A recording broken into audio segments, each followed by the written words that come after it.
आत्मज्ञान के शिखर पर पहुंचने का मार्ग। साथियों, हर व्यक्ति अपने जीवन में आत्मज्ञान, जिसे आत्म साक्षात्कार भी कहा जाता है, को अपने जीवन में पाना चाहता है। और यही प्रत्येक मनुष्य का सर्वोच्च लक्ष्य भी है। आत्मज्ञान एक ऐसी अवस्था है जहां व्यक्ति अपने वास्तविक स्वरूप, आत्मा और ब्रह्मांड के साथ अपने संबंध को समझता है। परंतु आत्मज्ञान के शिखर पर पहुंचने का मार्ग इतना सरल भी नहीं होता। यह एक अत्यंत गहन और व्यक्तिगत यात्रा है, जिसमें कई चरण, अनुशासन और धैर्य की आवश्यकता होती है। इस मार्ग पर चलकर व्यक्ति अपने भीतर की शक्ति और सत्य को पहचानता है, जिससे वह जीवन के सच्चे अर्थ को समझ सकता है। असल में आत्मज्ञान का अर्थ है अपनी आत्मा का बोध, यानी वह स्थिति जब व्यक्ति यह जान लेता है कि वह केवल शरीर और मन नहीं है, बल्कि उससे परे कुछ और है। यह एक ऐसा अनुभव है जो न तो शब्दों में बांधा जा सकता है और न ही किसी अन्य व्यक्ति को समझाया जा सकता है। ये केवल अनुभव किया जा सकता है। आत्मज्ञान की अवस्था में व्यक्ति अपने अंदर और बाहर के सभी द्वंद्वों से मुक्त हो जाता है। तो फिर प्रश्न तो ये भी है कि आत्मज्ञान के शिखर तक कैसे पहुंचा जाए। इस यात्रा में ध्यान और साधना अति आवश्यक सामग्री है।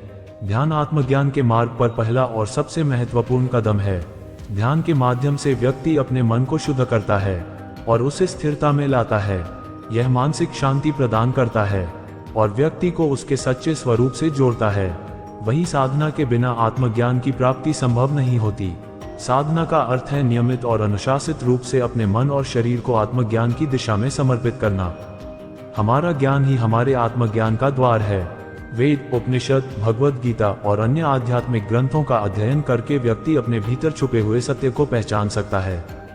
ज्ञान के माध्यम से व्यक्ति यह समझता है कि आत्मा अनंत और शाश्वत है और यह शरीर और मन के परे है। जब व्यक्ति इस ज्ञान को अपने जीवन में धारण करता है, तब वह आत्मज्ञान के शिखर की ओर अग्रसर होता है। आत्मज्ञान के मार्ग में सबसे बड़ी बाधा हमारा अहंकार है। जब तक व्यक्ति अपने अहंकार को नहीं त्यागता, तब तक वह आत्मज्ञान की अवस्था को प्राप्त नहीं कर सकता। अहंकार वह भ्रम है जो व्यक्ति को उसके सच्चे स्वरूप से दूर करता है। अहंकार का त्याग करने के लिए व्यक्ति को विनम्रता, करुणा और प्रेम के मार्ग पर चलना होता है। जब कोई भी व्यक्ति संत, महापुरुषों और ज्ञानी लोगों के संपर्क में रहता है, तब वह उनके अनुभवों और ज्ञान से सीखता है। अपने गुरु की सहायता से आत्मज्ञान की यात्रा सरल हो जाती है। गुरु का मार्गदर्शन व्यक्ति को उसके भ्रमों से मुक्त करता है और उसे आत्मज्ञान की दिशा में सही मार्ग पर चलने के लिए प्रेरित करता है। आत्मज्ञान के शिखर पर पहुंचने के लिए व्यक्ति को स्वयं का निरीक्षण करना होता है। आत्म अवलोकन के माध्यम से व्यक्ति अपने विचारों, भावनाओं और क्रियाओं का अध्ययन करता है।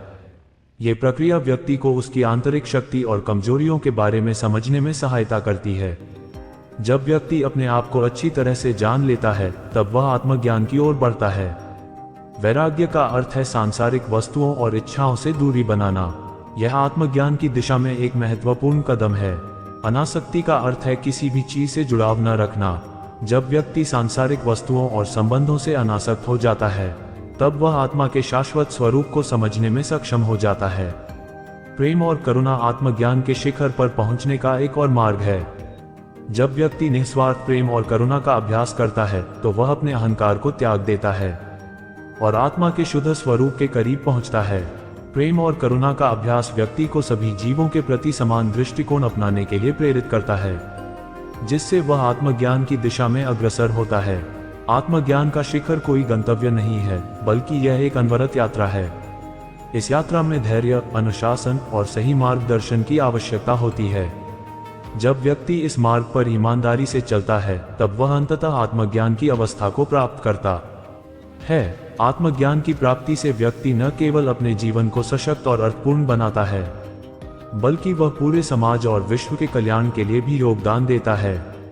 आत्मज्ञान के शिखर पर पहुंचने का मार्ग व्यक्ति के भीतर ही है, और जब वह इस मार्ग को समझकर उस पर चलने के लिए संकल्प करता है, तो उसकी आत्मा का प्रकाश अनंत तक फैलता है।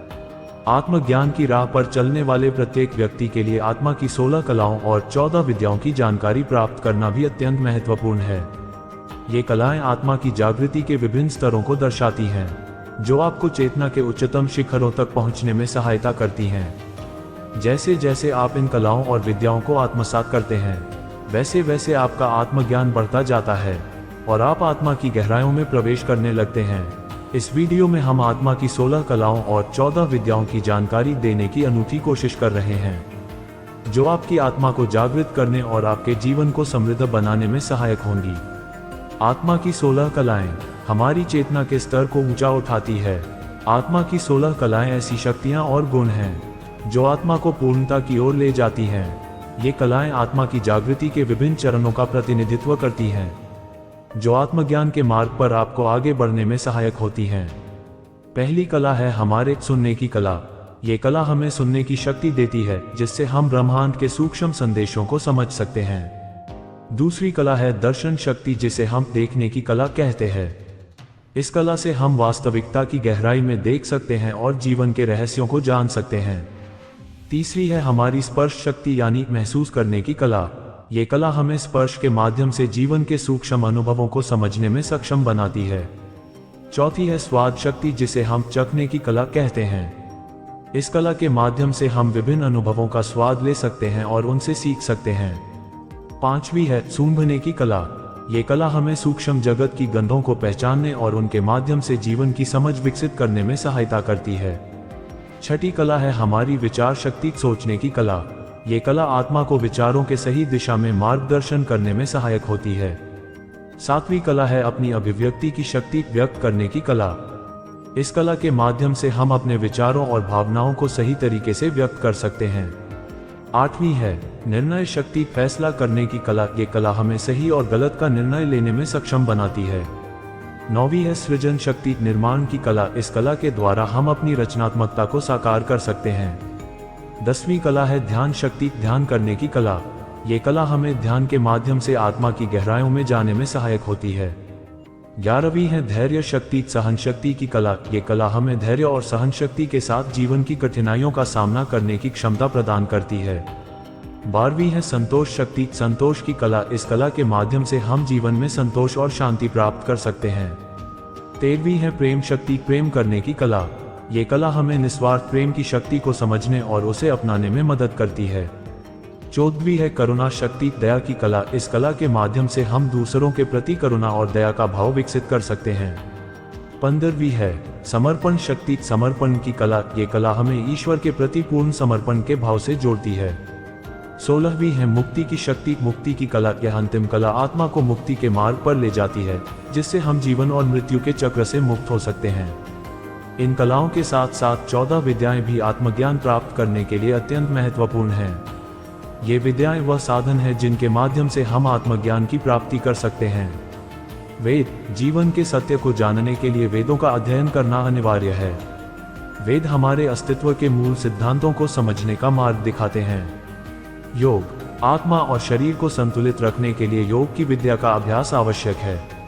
तंत्र, यह विद्या हमें ऊर्जा को नियंत्रित करने और उसे सही दिशा में प्रवाहित करने में सहायता करती है। आयुर्वेद, यह विद्या जीवन और स्वास्थ्य की विज्ञान है, जो शरीर और मन के संतुलन को बनाए रखने में सहायक होती है। ध्यान, ध्यान की विद्या हमें आत्मा की गहराइयों में प्रवेश करने और आत्मज्ञान प्राप्त करने में सहायक होती है। अर्थशास्त्र, यह विद्या जीवन की आर्थिक और सामाजिक संरचना को समझने में सहायता करती है। नीति, यह विद्या हमें जीवन के नैतिक और सामाजिक नियमों को समझने में मदद करती है। व्याकरण, यह विद्या भाषा के सही प्रयोग और समझ के लिए आवश्यक है। न्याय, यह विद्या हमें न्याय और अन्याय के बीच भेद करने की क्षमता प्रदान करती है। ज्योतिष, यह विद्या हमें ब्रह्मांड की गति और समय की समझ प्रदान करती है। गणित, यह विद्या हमें जीवन की गणनाओं और संतुलन को समझने में सहायता करती है। संगीत, संगीत की विद्या आत्मा को शुद्ध और प्रफुल्लित करने का साधन है। कला, यह विद्या हमें सृजनात्मकता और अभिव्यक्ति के माध्यम से आत्मा को जागृत करने में मदद करती है। साहित्य, साहित्य की विद्या हमें जीवन के गूढ़ सत्य और अनुभवों को शब्दों में ढालने की कला सिखाती है।